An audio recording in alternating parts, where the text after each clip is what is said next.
Ooh, this is new. It's been a long time since I sat down in front of a camera and spoke to one like this. So I felt like now was as good of a time as any to introduce myself, who I am, what I do, and how I got here. Some of you are here from TikTok or from my other platforms, so if that applies to you, thank you for following me. I am hugely appreciative of that, and I am looking forward to creating more content for all of you here.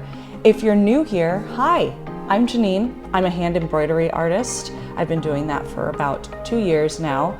I am a longtime digital artist, a lover of wildlife. I'm a zookeeper in my day job, and I would love to give you a little bit of my story, how I got here, why, and where I'm hoping to go with it in the future. So stick around if you're interested.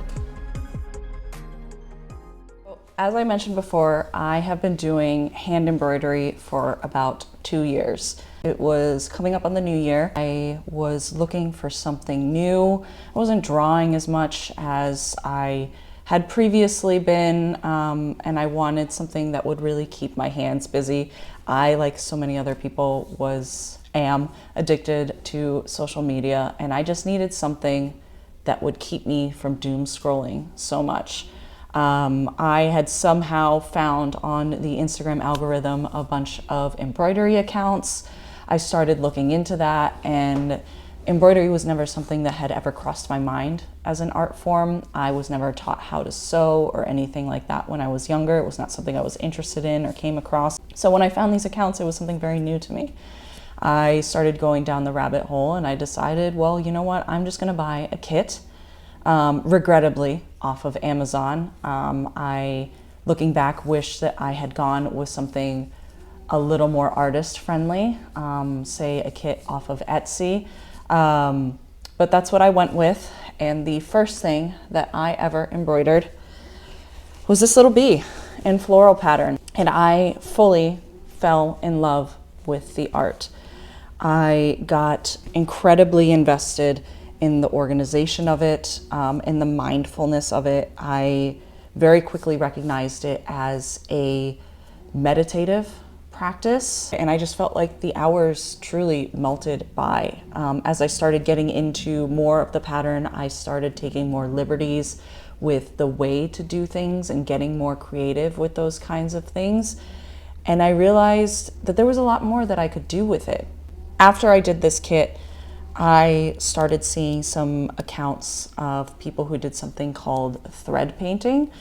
Again, something I'd never thought of. When I think of embroidery, this is the kind of thing that I think of. The little floral patterns, sometimes some script and things like that.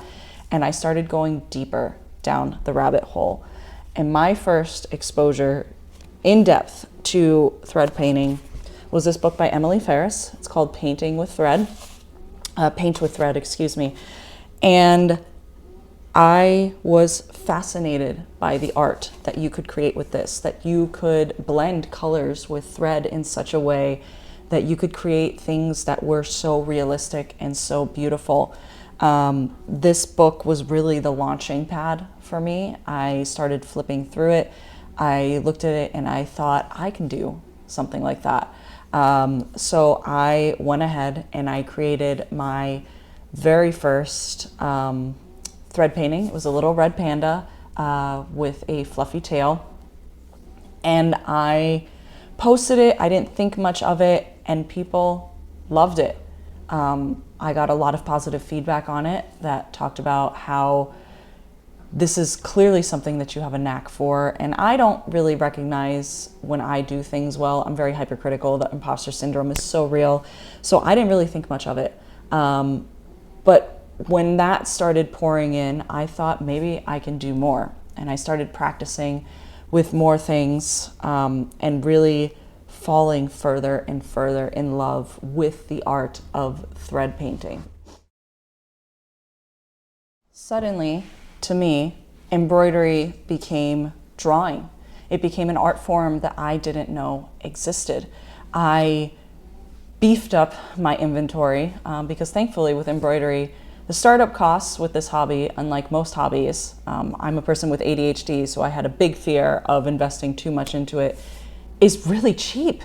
Supplies run pretty cheap, and once you get a good inventory, it lasts for quite a while. So I spent a really long time getting really excited about getting organizational thread boxes, putting stickers on those boxes, and I launched myself full force into the art of thread painting. I followed so many thread painters on social media from whom I got all of my initial inspiration, and quite honestly still do.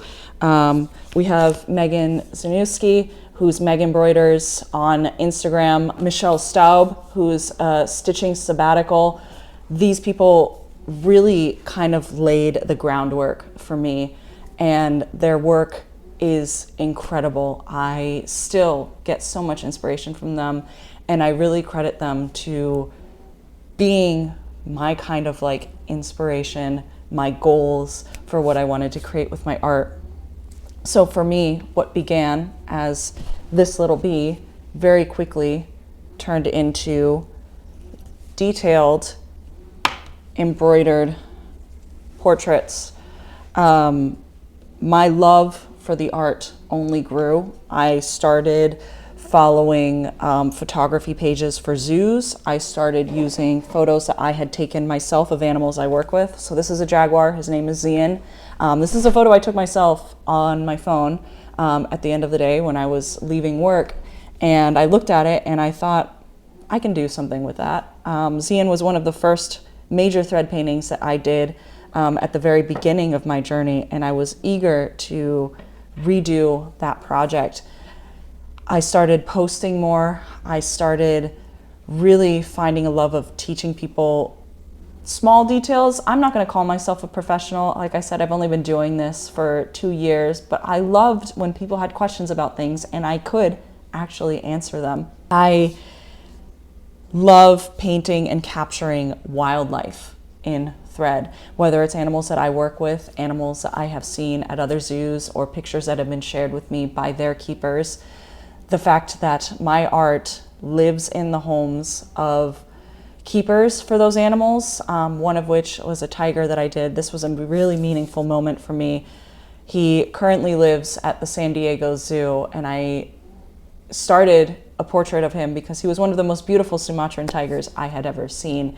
And it caught the attention of one of his former keepers who loved him dearly. And that portrait now lives in her home. And that's incredible to me that my art has that kind of reach. I've never sold my art before. I'm excited to keep moving forward with that. I want to share my art with all of you. I want to share my process, my peek behind the curtain, and to continue to inspire wildlife in others the way that it is inspired in me through thread. And if you're still here, if you're still listening, thank you so, so much. This is really only the beginning for me. I have a lot of things planned, a lot of videos that I want to make, but thank you again to all of you that are here, that continue to come here and watch these videos. Please ask your questions, ask anything of me. I want to share as much as is possible and to really kind of open up this world to all of y'all, maybe in some of the same ways that it was opened up to me. So again, thank you, and please stay tuned for the future.